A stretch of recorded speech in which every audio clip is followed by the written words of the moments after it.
Welcome and thank you for tuning in to Cryptids, Creeps, and Conspiracy.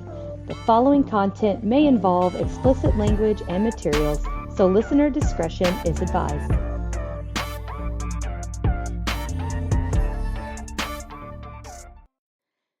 And welcome back, everybody. We are wrapping it up with part 2, going over alien abductions and the book, the phenomena in general, anything that we can think of that's extraterrestrial, with Leslie and Stephen Shaw, again, authors of Who They Are and What They're Up To.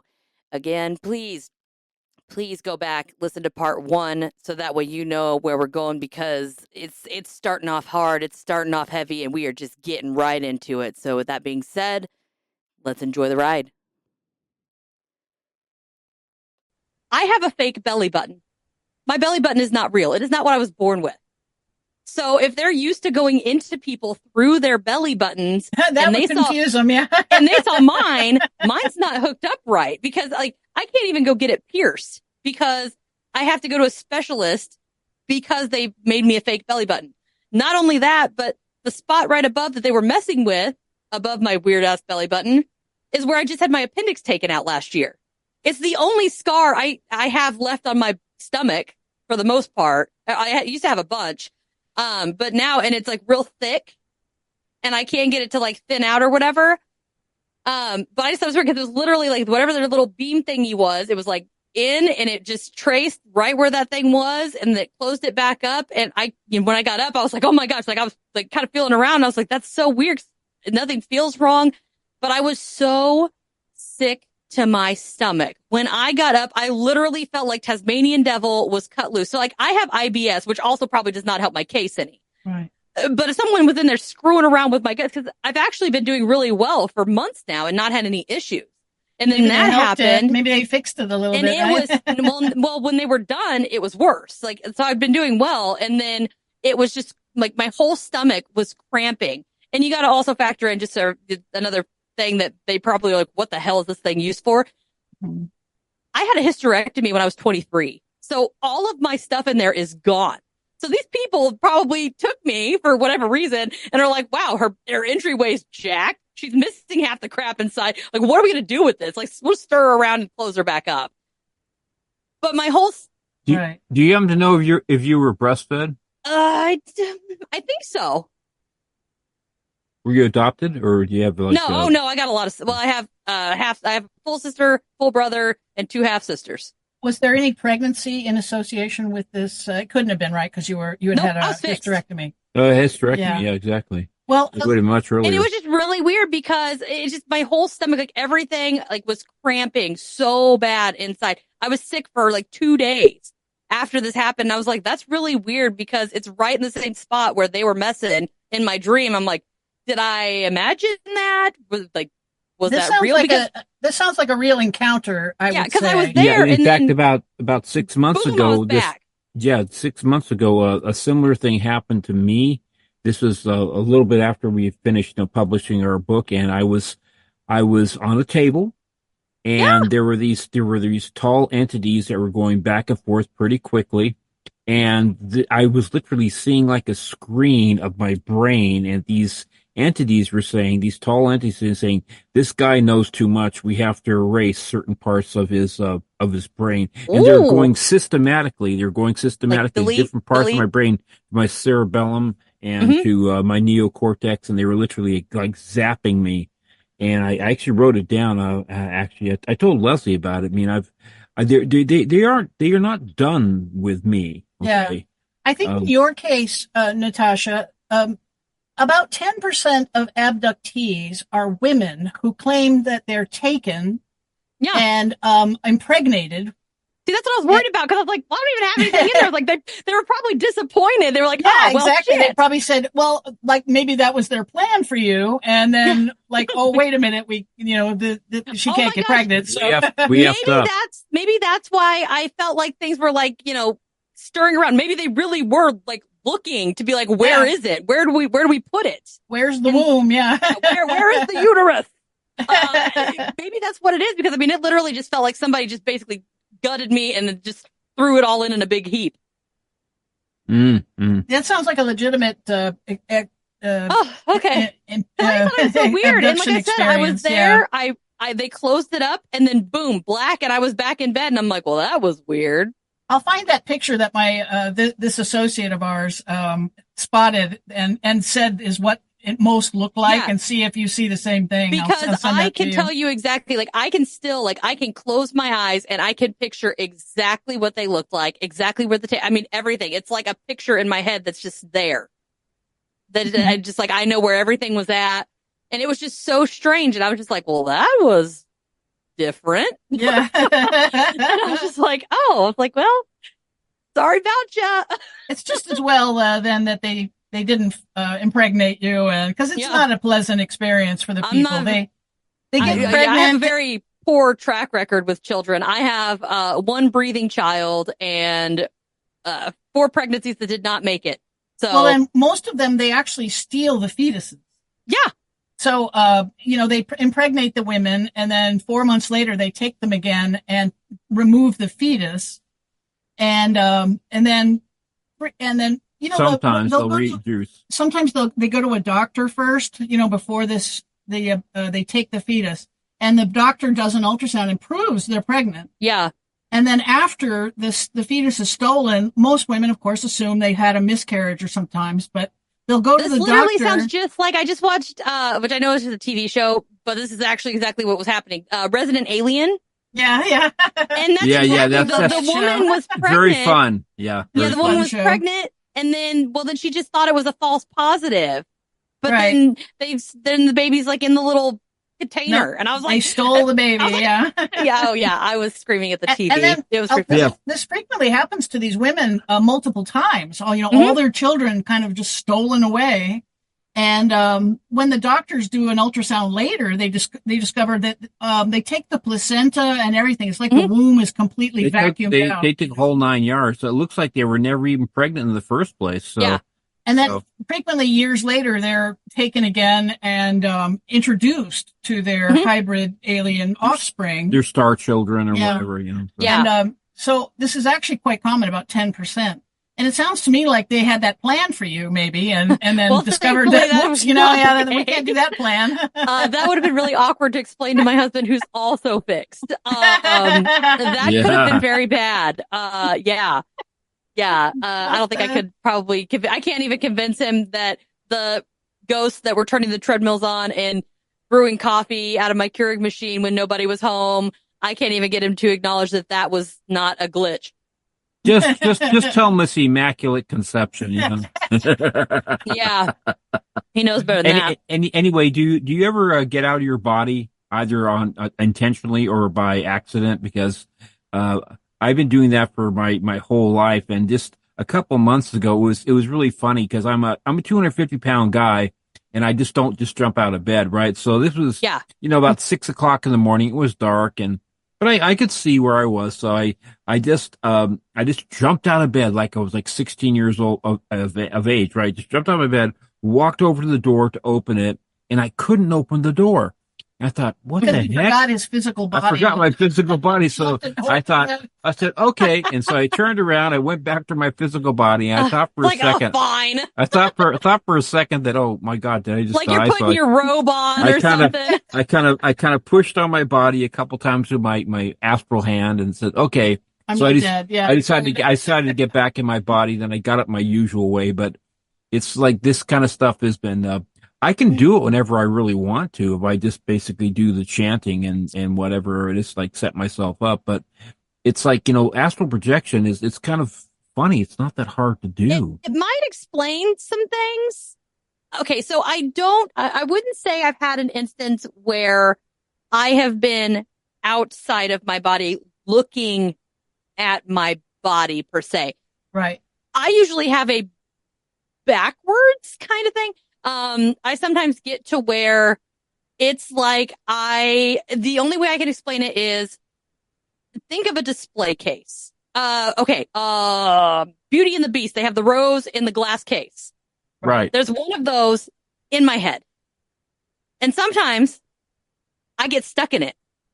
where I am like beating and screaming and trying to talk, and something else is running everything in my body and I have no control. And you can't get out of the box. And I can't get out. Nobody can hear me. Nobody can see me. Nothing. So sometimes I get like that. And then sometimes I'll have dreams, which is usually not the greatest, where I am not me. I am out of me and I am in somebody else's body, experiencing things that have not happened yet. Unfortunately, it's usually right before those people die the same way I die with them. It's really kind of weird. Or it's usually with pregnancies and death. So I'll have a dream that I am in somebody's body. I can tell you, hey, you're having a baby, just so you know it's a girl, and they don't even know they're pregnant yet. Or I have one where I'm like, oh my gosh, like I was in the body. I could feel somebody, like I was them. I could look at my own body, like from my view, and know that I was not me, but I know mentally I'm me, and I die. And I'm like, hey, this person's going to die soon. And they usually don't even make it 48 hours and they're gone. Down to where they're at, how they die, things that happen up into the point where they die, like just weird stuff that I don't understand. It just kind of happens sometimes. What's going on there? But it's weird. Stephen did, this Tai Chi when he was very young and for many, many years. And as you know, Tai Chi is kind of a moving meditation. And anytime you're meditating, you're opening your chakras. And once you open your chakras, you'll start to have these kinds of experiences where you'll spontaneously astral project sometimes, or you'll hear into the astral realm. We call it clairaudience, where you can hear people talking. I've had them my whole life. Oh, I get people talking to me all the time. And so this was happening a lot to Stephen through his early adulthood. But the thing that was different, when we got together, I started studying the same thing. I started meditating and working towards it. And I also was able to start astral projecting too. And what I found was it was fun. I could travel around. I could go scuba diving without drowning, nice things like that. But with Stephen, so often he would get astral, and these beings that are plaguing him and they're there. It's like they're just on the other side of the veil, waiting for the veil to come down so they can approach him again. I think that's how they kind of monitor us in the astral world, to kind of keep tabs on the family. And in Stephen's case, they're still at it. They're still visiting him while he's astral or on that makes sense. I'm an extremely vivid dreamer. I mean, I have all the aspects. I have the vocals, I have the sound, I have everything, the interaction, touch. I can smell, I get the color, I can feel, unfortunately I can feel everything. I actually had to be put on medication because I kept having horrifyingly brutal and violent, vivid nightmares of being murdered and all kinds of stuff, like disemboweled and drawn and quartered, and I've died probably 2 billion ways. It's very unpleasant. Yeah, I understand that too. Yeah. Quite frankly, I think, if I had any say in things, I would make sure that, children that are being born, that they stay off the computer for at least the first 5 or 6 years and learn how to read a book, and learn also how to do yoga and do Tai Chi. I mean, learn how to basically slow down the brainwave patterns, because we're going about it the wrong way as far as I can see. When we grew up, there wasn't the same type of access to computers and smartphones, and you have to slow down the brainwave patterns to be able to relax and to be able to actually get into the astral realm. We can't. We're doing it the wrong way. You can't do it. You can't put the cart before the horse. You have to, right now we're in 40 brainwave cycles per second because we're in beta state because we're on the computer, right? But when you're doing Tai Chi, you're down about 7 to 11 cycles, and that's when you get into things where you can actually hear, and basically, almost all of the inventions that have occurred, like Tesla inventing, alternating current and whatnot, they always occur in the alpha state. We have all this access to what's called the Akashic records, but they're only accessible in certain brainwave frequencies. Well, I don't even want to know what my brain's doing because this son of a bitch never sleeps. I mean, I can't. I've never in my life really, except maybe I think my mom said when I was an infant I could sleep. That's it. I can't get my brain to slow down. If I don't watch it, like I have to like heavily medicate myself to maybe get 3 hours of sleep a night. It's go. It's just going. And I can't, the only thing that I've somewhat been able to find is I kind of do sensory deprivation, I guess. I wear a headband. And so it blocks out all the light, and then it has built-in speakers, and I put rain on repeat, so it just keeps making rain sounds to try to get me to focus, because I can't, if I don't, I'll go days and just not sleep. Nothing ever slows down. I had that for years. It became behind your head. It became for me. What happened was I literally became afraid to sleep. Yeah. Because when I was just starting to get really relaxed, and I didn't have this as a kid. I was just fine. I was a good sleeper. But then all of a sudden, it's like I probably did something wrong at a certain point, and I'm starting to get really relaxed and be like a bang bang bang behind my head, right, and then you're alert, right? And then you're kind of be afraid to go to sleep. So, yeah. Oh, I call that my second wind. If I miss that opportunity, that 5-minute span where I might be able to sleep, and then I'm done and I'm wide awake. And what I don't get is I'd be scared to death if my brain actually did simmer down, like you're saying, and get down on that, lower. I don't know what would happen, because so much stuff all the time. I mean, I have things that wake me up talking to me or pushing me or touching me, or things that just kind of move, and all this weird crap happens to me all the time. I don't even want to know what would happen if my brain slowed down, if it makes it worse. How old are you, by the way? 33. Yeah, you better get this taken care of pretty soon, so.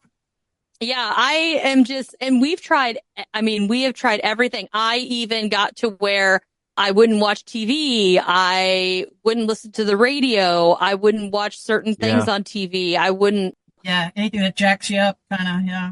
And it just seems like it doesn't make a difference. It's just that sometimes my body's like, you're not sleeping today. Really try Tai Chi and yoga. I mean, literally, it will, because you can't do Tai Chi without slowing down your brainwave cycles. So, you try it for a couple months. If it doesn't work for you, then so be it. But you can only do Tai Chi and remember Tai Chi by slowing down your brainwaves. There's no other way to do it. So it works. Sometimes, and there's sometimes where everybody's like, oh, I just, I sit and it's quiet. I'm like, there is no quiet. I don't know what quiet is. Right. I ask my husband sometimes, because he'll just be sitting there. I'm like, what do you think? He's like, nothing. I'm like, you've been sitting there for an hour and you weren't thinking anything? He's like, no, why? I was like, hell, I'm figuring out, laundry. Why does a duck quack? What happens when you do this to a platypus? What happens about that? Like, you can't stop your brain. Stuff. That one time in 3rd grade when that girl, like, what would have happened if I turned left instead of right? Like, it just goes and it goes and it goes and it goes. And it's like, the only way I can get it to somewhat be quiet is, like I said, whenever I cover my eyes, because it's the same thing. Whenever I try to sleep, if I don't have my eyes covered, any little light or anything, my husband says I have paper eyelids because I can see it and it wakes me up. I'm super light sleeper and all of that stuff. And it's just without that rain sound. And I even have to actively focus and be like, listen to the rain, listen to the rain, listen to the rain. I have to tell myself, because I'll even catch myself where I'll be like, oh, what are we doing tomorrow? I wonder if I need to go do that. And I catch myself thinking about all these things, and the sound of the rain disappears. I literally cannot hear it, even though it is blasting in my ears. It's gone until I have to be like, no, bring it back. Like, shh. Okay. It's horrible. In Chinese medicine, one of the things that's very, very simple is called the 5 elements. And, it's, when you have an overly active brain, which is considered to be with the liver, and the, especially, like late at night, the liver is like a lot of artists, they're most, they do most of their best work like between 11 p.m. and like 1 a.m. in the morning, right? It's when the liver is the most active. Right. So the thing is to get around that is you have to transform that energy all this mental energy into physical energy.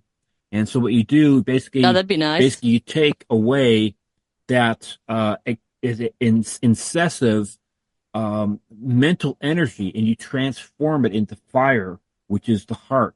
And the heart, what you do, you take. Oh, I don't have one of those. Maybe that's my problem. Yeah, you take the wood.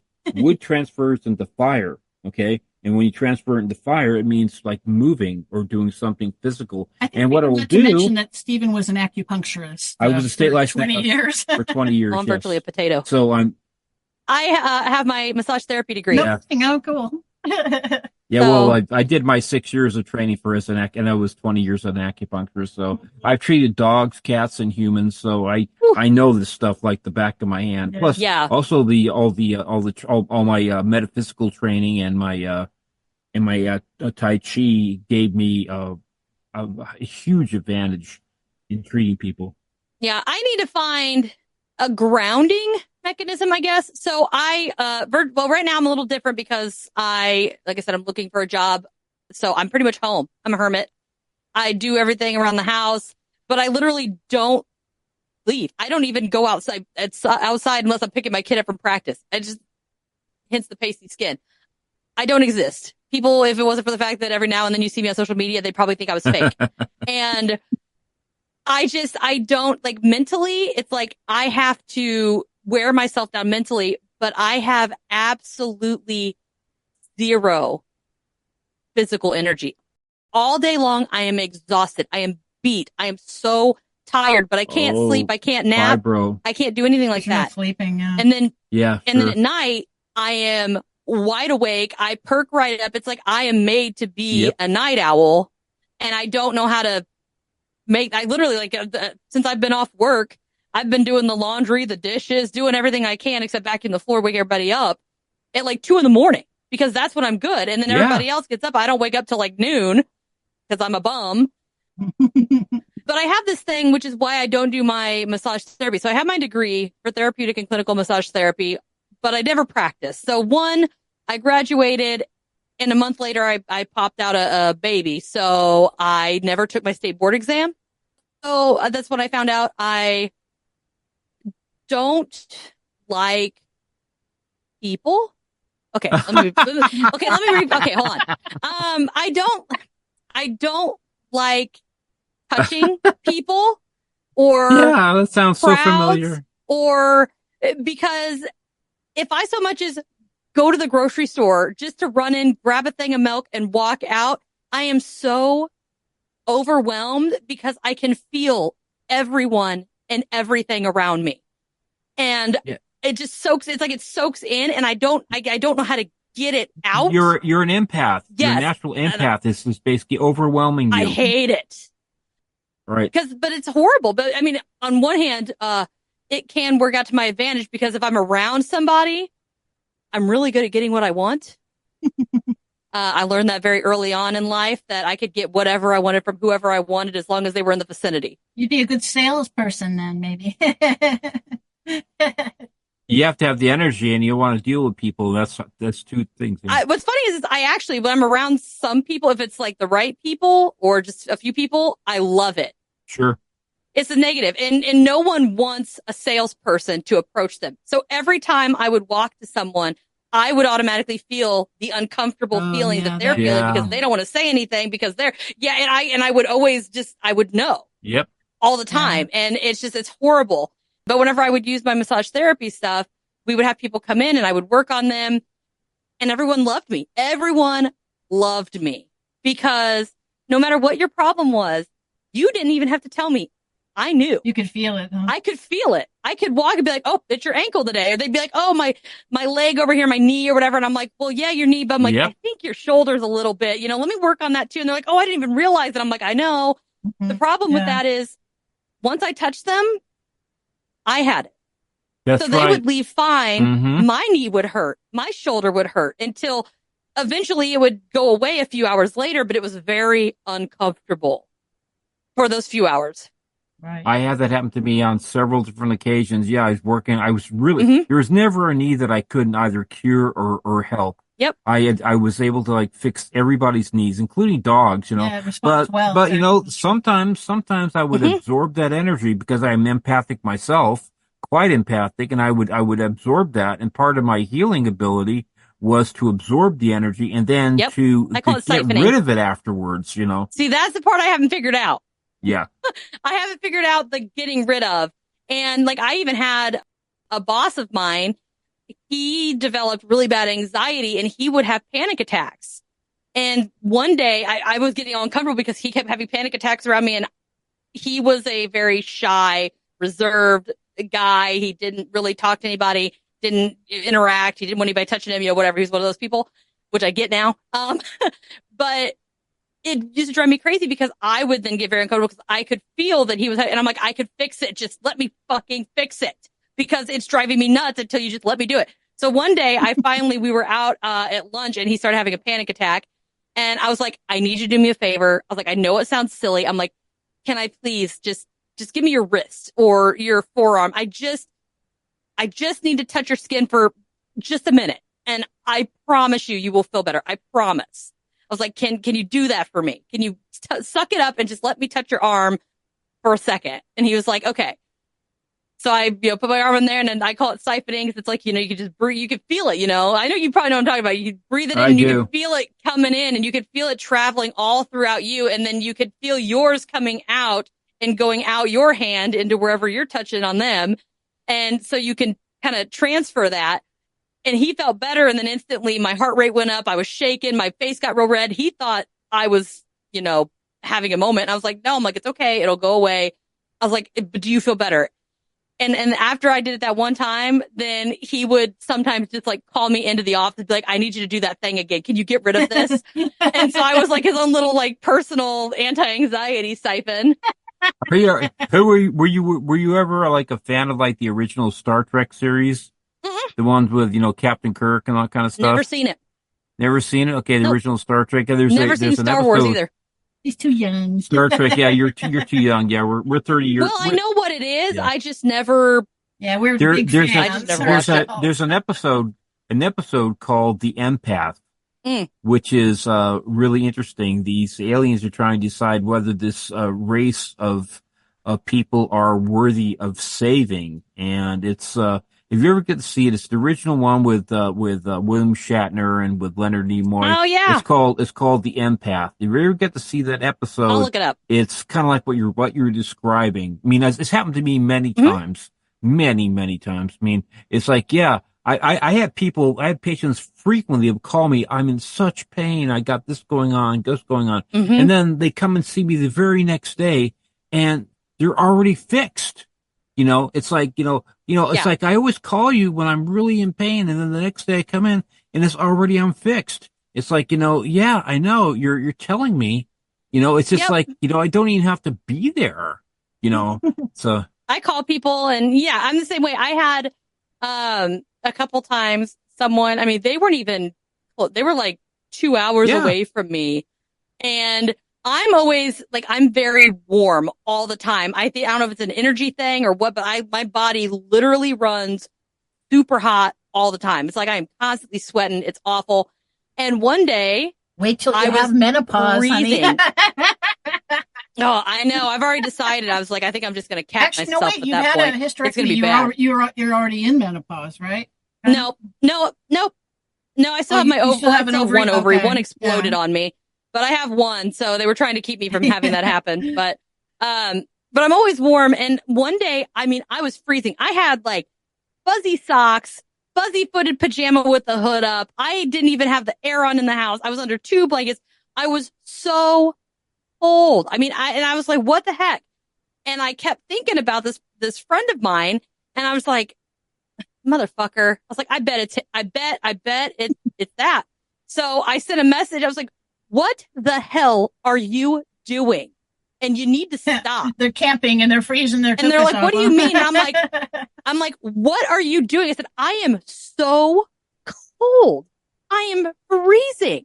Well, they're a maintenance worker and they were replacing fans in a freezer for 3 hours. And I was like, I knew it was you butthole. Yeah. I was like, seriously? Or like another one where, I mean, I was in my car at lunch one day and I was just sitting there. I was fine, minding my own beeswax, eating my lunch. And I just got so angry. I mean, I was livid and I was like, why? Couldn't figure out what was going on. I'm like, yeah, I was like, what is happening? And so I sent the same person. Apparently I must have a connection with this person. So I sent the same person a message. I was like, are you having a bad day by chance? And they called me immediately. They were like, how the hell did you know that? I was like, well, how did I know what exactly? And so what would happen was they were walking and they stepped on like a tack that had fell on the floor and was cussing at it while they were pulling it out of their foot while the phone beeped and I sent him a message. So I was right there, like live time. Yep. And I don't understand that because they weren't even close to me. They were like 2 hours away. Yeah, exactly. Like I wanted to, before we end, I wanted to like, about the automatic writing stuff. We forgot to even talk about this. Oh yeah. My mom, when I was 9 years old, she picked me up from elementary school and she was just bawling. And I said, Mommy, what's wrong? And she said, well, my mother just died. Well, Grandma, she's in England, And I said, well, I was contacted. I went into a trance. I was contacted by automatic writing. And I was told that my mom had just died, right? So like a day later, I told my dad, and my mom was still upset. But a day later, we got a call from England, and sure enough, that's when official alert arrived. Yeah, her mom had like fallen down some cobblestone stairs and broke her hip and died. And then about 8 or 9 years later, my grandfather died, and the same kind of thing happened. My mom knew, she was told. Old Glegley contacted her, and then my Uncle Clifford, the same thing. So like I say, these are the kind of things, things that, again, this is thousands and thousands of miles away, and I saw other stuff my mom wrote too that, that she didn't have any ability to know apart from, the pitch, but she knew because she was contacted. Like I do it. I tried automatic writing and I didn't like it. I felt like it was too invasive. Yeah, I feel like I wouldn't like not being in control. So for me, it's like, I do my automatic writing through music. When I get the feeling, I write poetry. Yep, I do. Not a lot of people know that. I do music. That's what I do. And Leslie knows how good I am. That's right. So channels this beautiful music out of his hands. It's amazing. There is. I've noticed sometimes there's music where I hear some music, you listen to it, you're like, oh, I like the song or whatever. But sometimes you run across some and it might not even have words. It's just, and I can feel it. I mean, it's like every cell in my body is feeling whatever this person is doing. And there was an artist when I went to CryptidCon last year that did these paintings, and I just kept walking by his booth and I didn't know why. I was like, I just kept finding myself, no matter where I went, I ended up at his booth. And I went to this one section and there was this one photo and I don't know what it was, but when I looked at it, it was like I could see, like it could see into me and I could see it. It's like we were connected and I don't have any idea why. Yep. It was so weird. And to me, it's just so strange. And it's like that with people where weird thing. The same person I was just talking about from forever, and I have to keep calling them because I'm like, stop doing shit. The same person, when I met them, like we met each other, like they walked by and I walked by and I swore I recognized them.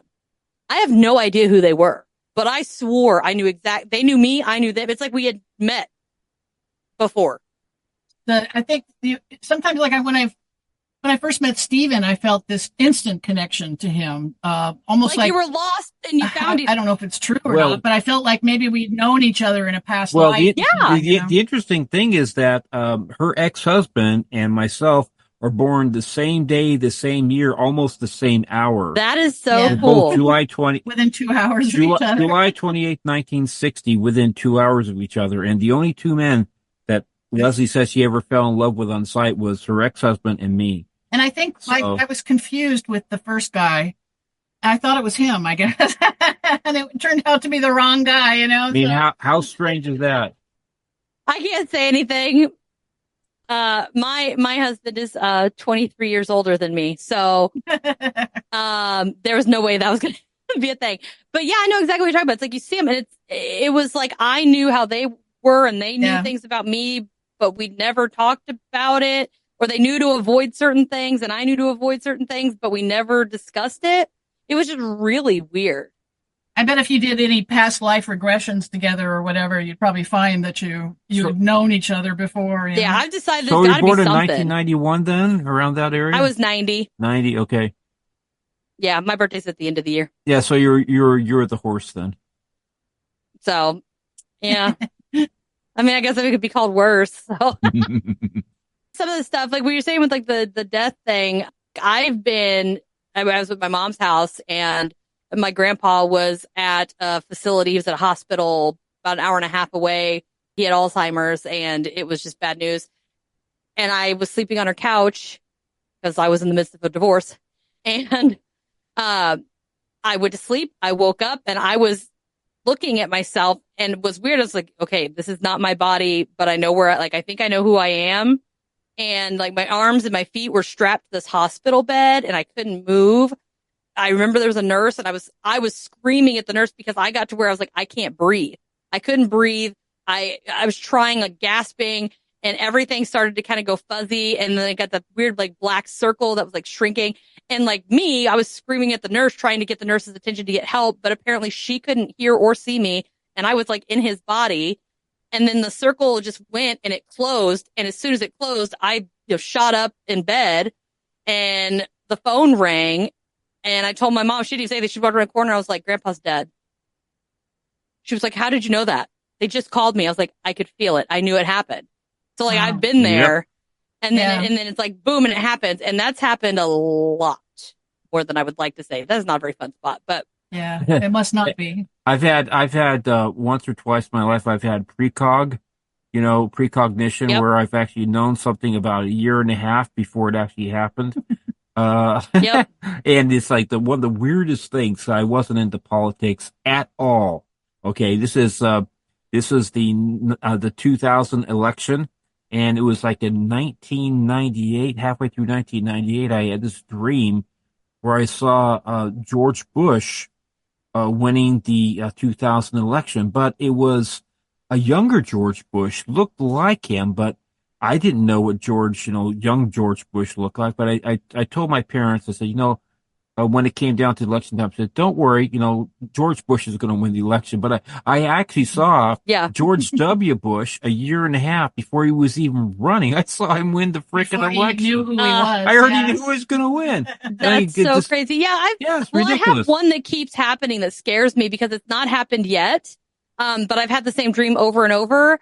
And it involves like an active shooter situation in an auditorium that I'm at, which kind of freaks me out. So every time I go to one of these conventions where they put on their stuff, I won't go in until I look to see what it looks like because it's the only time I go out of the house. So I've got to try to figure out, I'll know exactly what it is if I see it, but I'm too scared to go in and listen to any of the speakers until I see what it looks like. So I know that it's not the same one, right? Because I refuse to go in there.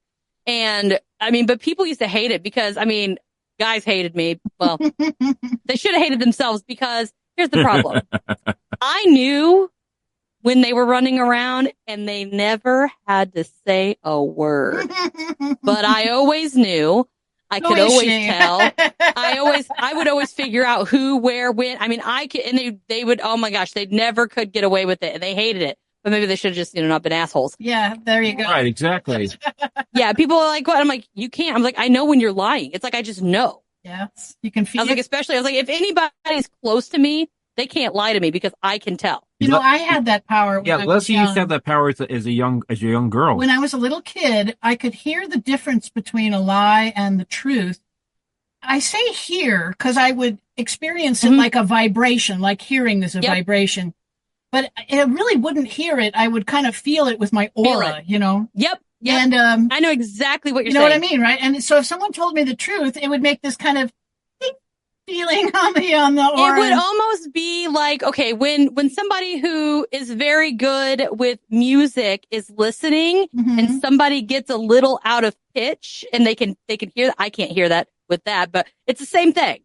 Like kind of like that. I know exactly what you're saying. So like going and there's just something and they might sound normal to everybody else. They might not know anything, but it's almost like it makes you physically uncomfortable for some reason. Almost like that infrared sound stuff or something. Discordancy versus I should tell your listeners, if they want to, we have, Stephen's family has so many bizarre experiences that we can never cover them all in any one podcast. So I wrote on our Instagram page, I've wrote these little series of each one a different experience.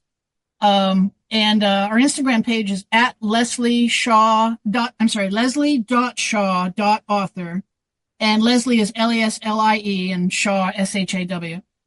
And for everybody out there too, real quick, I am going to put all of their information down in the description. So I just want to make sure that they are aware it's all going to be there. So all the links that they have given me to reach out to them, just go down in the description wherever you're listening, notes, whatever you want to call it, and hook them up, man. All right, sorry, that's the way to do it. Is visit if you want to hear the entire family's everything. Then our website is whotheyarebook.com. Yeah, where we have some excerpts of the book and blogs and quite a few actually. And also any links to any podcasts we've done, we put them there too. And then our book, which is the Amazon link is going to be in the description as well.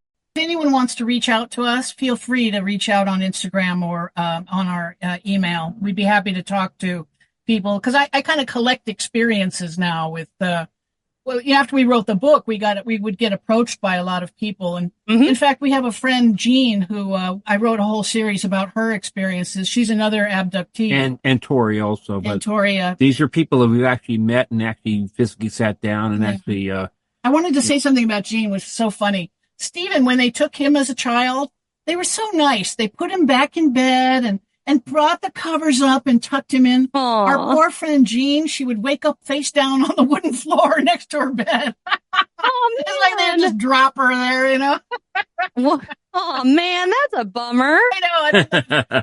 And she's also being visited. I mean, she thinks by the tall grays as well. She's done a lot of. She's an artist, so she's done a lot of oil paintings. Yeah, so each one of the little tiles on Instagram has one of her awesome paintings. That's awesome. Sumi. Sumi is her mentor. Sumi was her abductor when she was young, and over the years, she's kind of become like a mentor to her. And they do healing for her. They actually have she had a terrible back injury that has just healed. And now she just used to have to have a walker. Now she's able to use a cane. What the hell? What are my aliens doing? Come on, help me out here. She also has all these crystals and these gems and these rocks. Everything in her house is growing. That continue to keep on growing. I mean, we have before and after pictures. They just keep on growing. Yeah. I mean, we're talking like ley line minerals. Like she's got this piece of amber. And it's growing like an extra like hood on the top of it. And shells are regenerating and deer horns are growing and crystals are growing. Yeah. Everything is weird. And then Tori's got her own different stuff that's going on too.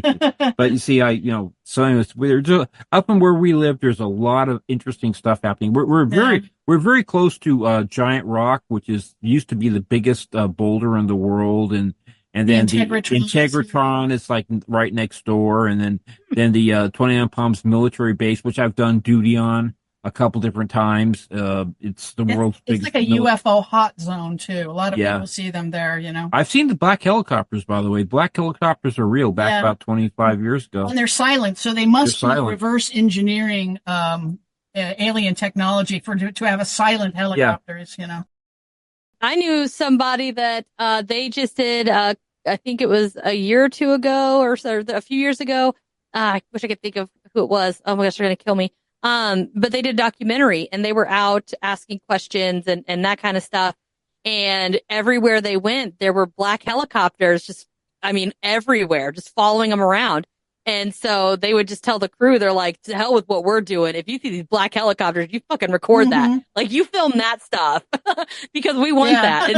And at first they're like, if they would have just not done anything, we wouldn't have been as driven to go out there and investigate. But since there was so much of a presence and they were making it seem very sketchy and they were real nervous and stuff, they were like, oh, this is definitely maybe something. Were they soundless or did they? As far as I knew, they were still loud. Okay, all right. Now, these ones that we saw, actually, the only reason we knew they were there, we were partying with about 6 or other people. We were partying for a friend of ours, birthday party. Yeah. We had just gone to the Integratron, then we went out to Giant Rock, and the full moon was just rising, and from the military base, these two black objects, which were helicopters, were backlit by the full moon, and they basically did a pattern. Basically, they went around Giant Rock and they went back to the military base, and they're about 200 feet above us. But the only reason we knew that they were there is because they're being backlit by the moon. They were absolutely soundless. We would have had no clue, period, that they were there. If it were like no moon up, they could have gone over our heads and we wouldn't even have known. And I did 6 years in the military, in the CBs, and I did stuff with the Marines too. I did helicopter evac type stuff with the old style, like, Hueys and choppers. But, these things, black, you wouldn't even have known they were there, and like I say, this was like about 2005. So this was like a while ago, but I can tell you for a fact that they do exist. Yep. That's crazy. Yeah. I can't even. It's real. Yeah. And then, it just amazes me, the stuff that's hidden. Like thousands of years ago, the aliens used to pretend to be gods, right? Because they could, and get away with it. But my thing is, I'm like, but did they really pretend? Did they really need to pretend? Well, that was easy to control humans that way, because people would have whatever they believed in if they showed up. I just don't know if they would have needed to put a whole lot of investment into that theory. Or if they were just like, oh my gosh, like, holy shit, this thing came from the sky. It's got to be something that's not human. And then it all just kind of came in from there. Right. Well, and so you'd assume they were gods, thousands of years ago, you'd assume they're gods, right? They all speak your language and they know everything about everything. Yeah. So they're gods. But now they're pretending to be distant star travelers. Now they're pretending to be, they're playing space aliens. Yeah. Now, we think that they're local, aliens, and that they occupy, different bases in our solar system.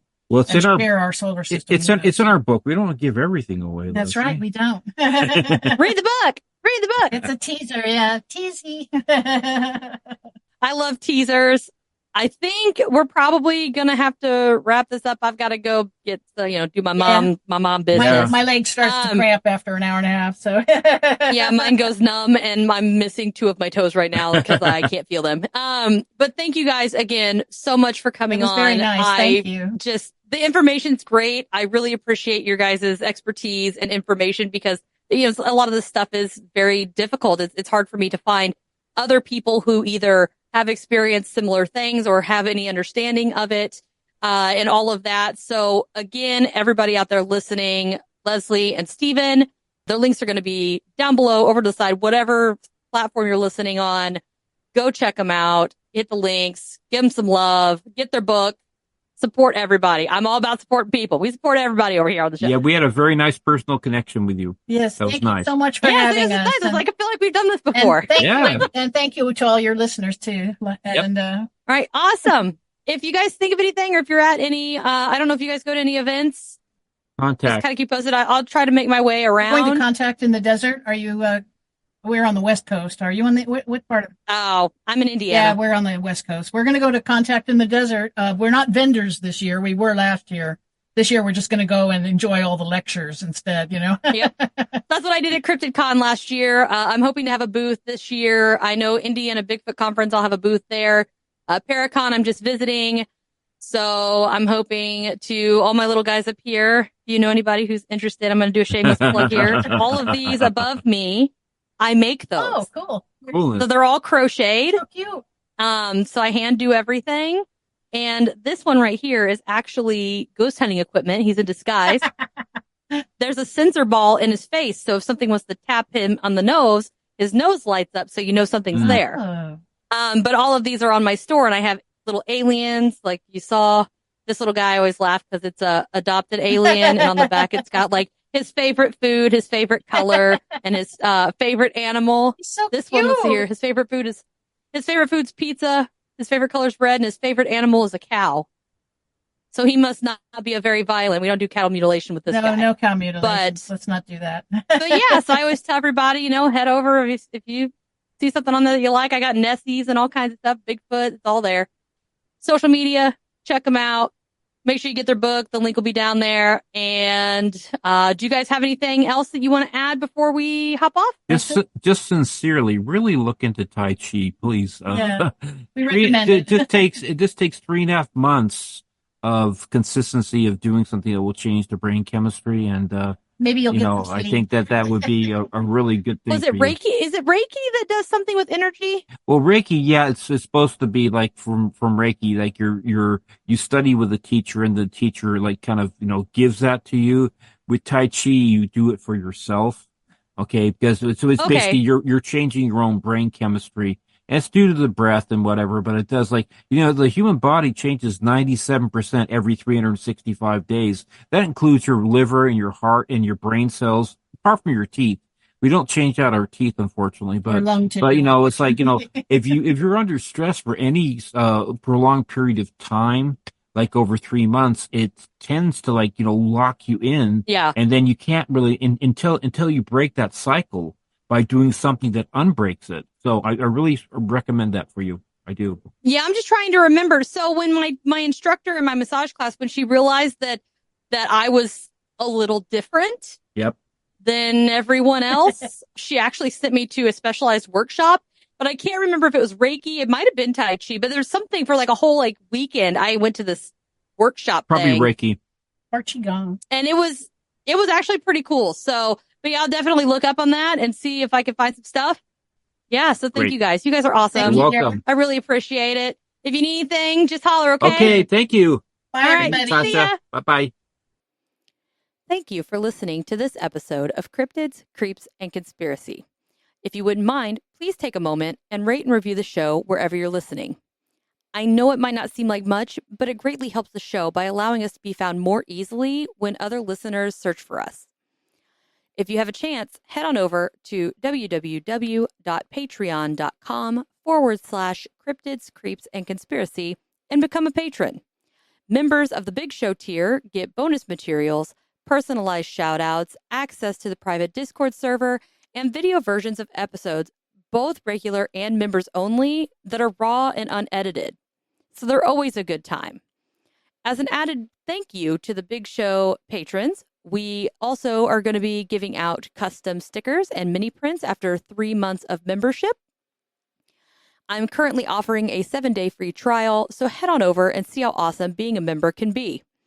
Before you go, click the link in the description and grab yourself or someone you know some of the self-designed merch, or make a donation to help keep the show going and fund future events and investigations.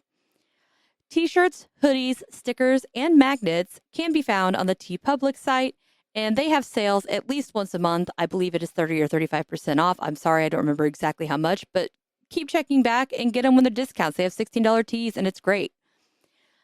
For handmade crochet items such as Nessie, Mothman, Aliens, Fresno Nightcrawlers, and the little ghosts or a big ghost, as well as pants, swimwear, the best tumblers I have found yet as far as merch is concerned, dresses, office supplies, and more, visit the Square merch store.